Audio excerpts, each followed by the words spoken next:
Hello fellow gamers, I'm Christopher Chrisman of Retro Game Network, and coming up next, a look at last week's retro video game news on the RGN Files for the week ending Saturday, September 21, 2019. In the RGN Files this week, it was announced over the weekend that a brand new Blu-ray release of the 1989 cult classic film The Wizard would be offered next year in conjunction with the 30th anniversary of Super Mario Bros. 3. The movie, which starred Fred Savage, Jenny Lewis, Luke Edwards, Christian Slater, and Beau Bridges, was one of the earliest times that the historical video game was shown off to the general public within North America. Even though the film had been negatively reviewed by most critics, with the late Roger Ebert calling The Wizard one of the worst films of 1989, it was considered a marginal success at the box office, earning over $14 million with its original $2 million budget. The film had received a bare-bones Blu-ray release just last year, but offered up lackluster video quality and lacked any special features. The director of the film, Todd Holland, took to Instagram this past Friday to share the news that the new release was coming and would be distributed by Shout Factory as opposed to Universal. He stated, "Many thanks to every single fan who kept shouting into the wind until Universal finally passed the license on to Shout Factory. So apparently it's coming out in February, a Blu-ray with lots of extras. So this is a huge shout out to all the fans who made this happen. It would not have happened without you."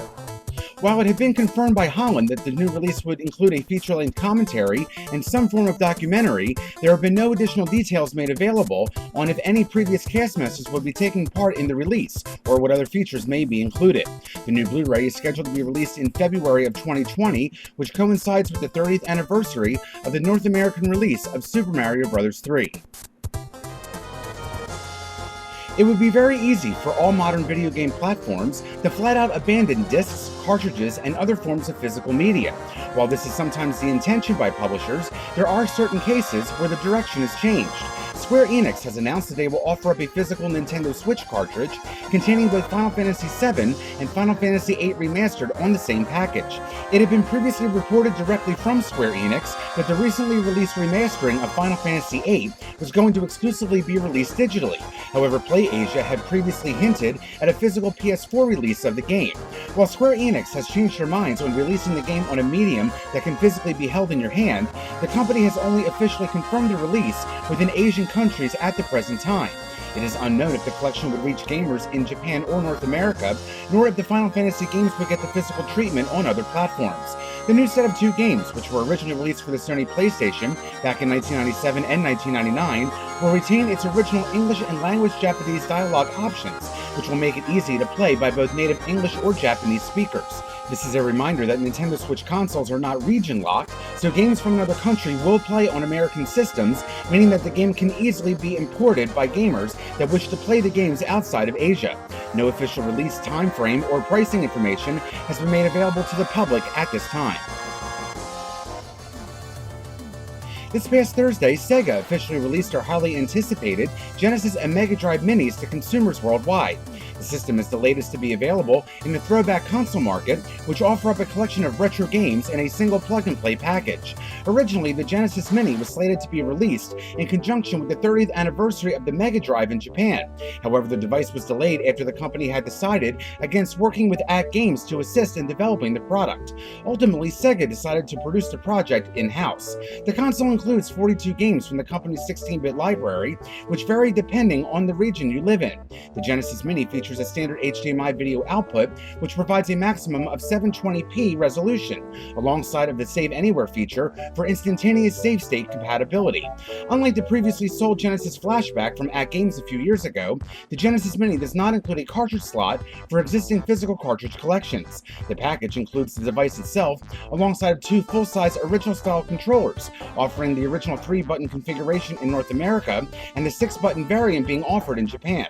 Since the controllers use the USB standard, they are also compatible with Retrobit's officially licensed controller lineup. All of the required connection cables are included with the device, including the power cord and HDMI cable. The Genesis Mini is available for purchase in all regions for a cost of under $80 in the US or under 9,000 yen within Japan. A new book about the rich history of software publisher Sierra Online has been successfully crowdfunded by means of a Kickstarter campaign.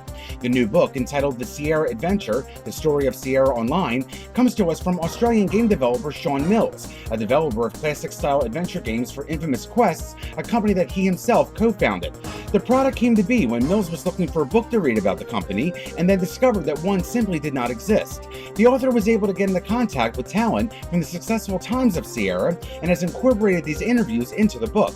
Among those assisting with the book include designers Al Lowe, Mark Crowell, Josh Mandel, and Marcia Bale, as well as other notable employees such as John Williams, Mark Hutchins, Mark Siebert, and Bill Davis. The book is being offered in both digital and print editions, in both paperback or hardcover. It measures 9 inches by 6 inches in size, with cream-colored interior paper, with black and white interior ink. The book is presently slated to be text only with no pictures, however that may very well change before publication. The exterior will be all white with full-color ink, and the hardback copies will also come with a dust jacket. Digital copies of the Sierra Adventure are available for purchase for a cost of $15 Australian, while a physical paperback edition can be requested for $40 Australian. The hardcover version is being offered for $60 Australian, and if you purchase a physical edition, you will also get a digital copy for free. The books are slated to be shipped out by June of 2020. When it comes to homebrew titles, it seems that games are always in development for nearly every console that has ever existed, no matter how obscure.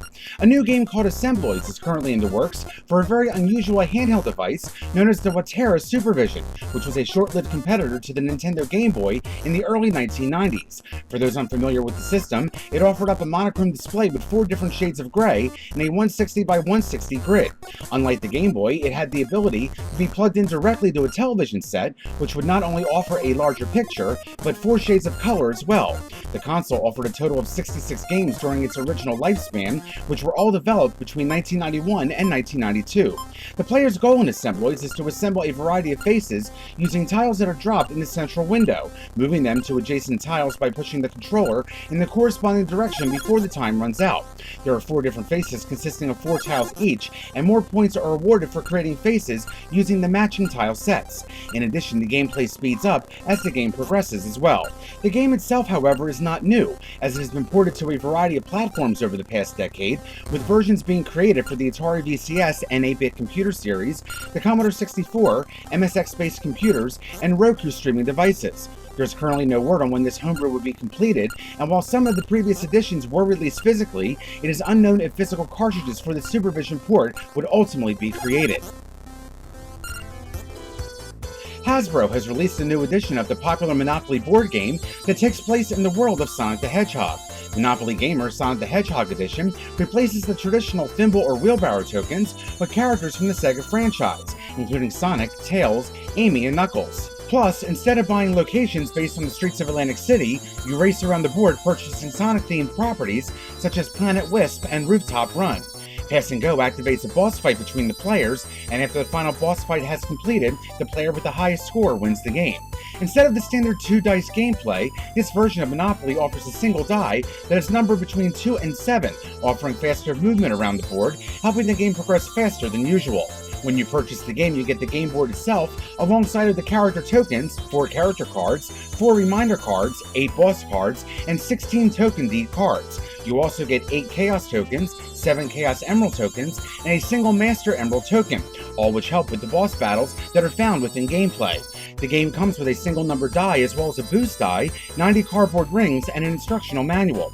Monopoly Gamer Sonic the Hedgehog Edition is presently exclusively available only at Walmart stores across North America in both their brick and mortar and online presences. Additional retailers are slated to begin selling the board game at some point during the early part of next month. The suggested retail price of the board game is just under $20. And finally, this week, a recently released homebrew title for the Commodore VIC-20 computer platform is now available for purchase on physical media for the first time. This game, entitled Vic Nibbler, has been developed by Andy Hewitt and is a port of Rock-Ola's 1982 arcade game Nibbler. The original coin-op is a part of video game history, as it was the very first arcade cabinet to offer scores of over 1 billion points. The game is a combination of classics such as Pac-Man and Snake, in which you have to eat up all of the food in the maze before the time runs out. The maze part is where it's Pac-Man inspired, whereas the snake aspects come into play, as every time you eat a piece of food in the maze, you grow longer and longer, and must avoid running into yourself in the process. Created with Turbo Rascal by Lemon Spawn, the game can be controlled with the keyboard, however is also compatible with joystick inputs. This new port was originally released a few weeks ago, and was originally only available as a digital download that could have been used on a VIC-20 emulation program such as Vice. While this digital version can be played on real equipment, the people at The Future Was 8-Bit have released Vic Nibbler on a physical cartridge to make the process of playing the game on an original system much easier. In order to play the game on original computers, you will need to have a system that has been equipped with the optional 3K RAM expansion. The cost of the game, which comes with a clear cartridge shell and box, is just under 15 British pounds, which is equal to just under 19 American dollars. That's it for this week's edition of the RGN Files. For those listening on VGM1 FM, please stay tuned. There'll be more music coming up shortly. For complete details of any of this week's stories, visit RetroGameNetwork.com. And don't forget to check us out on our social media outlets on Facebook, Instagram, and YouTube at Retro Game Network, and on Twitter and Twitch at RetroGameNet. For the RGN Files, I'm Christopher Christman. This week's news story is provided by the following: Dual Shockers, The Future Was 8-Bit, Game Pure, QQ Games, Kevin Hanley, Kickstarter, Nintendo Life, Retro Magazine, Sega of America. Additional audio cues provided by Todd Holland via Instagram.